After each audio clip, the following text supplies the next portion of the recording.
Now, a massive financial pyramid scheme which wiped out millions of people's life savings in Russia in the 1990s is back.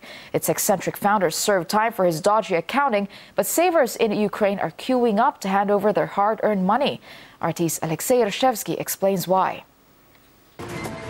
The 2011 Russian hit movie The Pyramid depicts a Robin Hood of the 1990s, a businessman who promises wealth for ordinary people and confronts the oligarchs.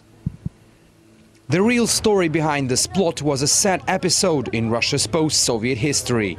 The financial pyramid, called MMM, attracted millions, vowing to multiply their investment many times. In the end, it went bust. Up to 15 million people lost their life savings.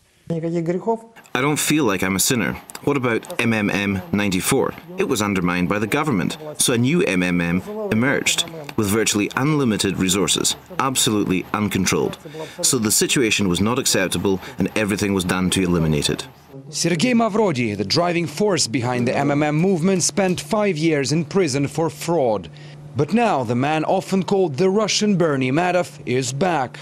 17 years since his financial pyramid had rocked the post-Soviet space, Sergei Mavrodi is back with another financial scheme. And whilst in Russia you could hardly find any commercials of his new enterprise, the streets of Ukraine's cities have been literally flooded with the calls to join in with the MMM 2011. "We can do more" is the slogan of the new campaign. Mavrodi admits it is another pyramid and is a risky venture, but still promises people that they will make money. There is a virtual currency called MMM dollars, which constantly goes up in price from 20 to 60% a month. This price only I can set. Some individuals exchange money between themselves without any obligations, guarantees and conditions. It is a fundamental point. When there is no legal entity, no joint account, no office, in other words, everything is shared between millions of private accounts, it means no one can put an end to it. Financial experts in Ukraine see little surprise in Mavrodi's latest scheme, given the rough patch the country is going through.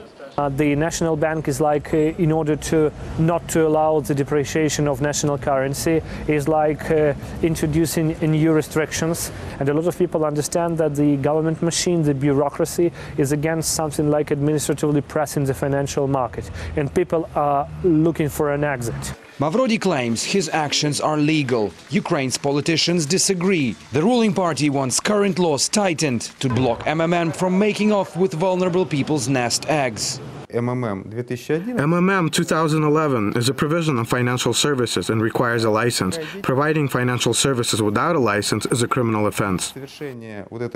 MMM 2011 already has 1.5 million investors and counting. Mavrodi again convinced it is a road to riches. Try telling that to the many millions of victims left with nothing and still reeling from his previous Ponzi. Alexei Rashevsky, RT, reporting from Kiev in Ukraine.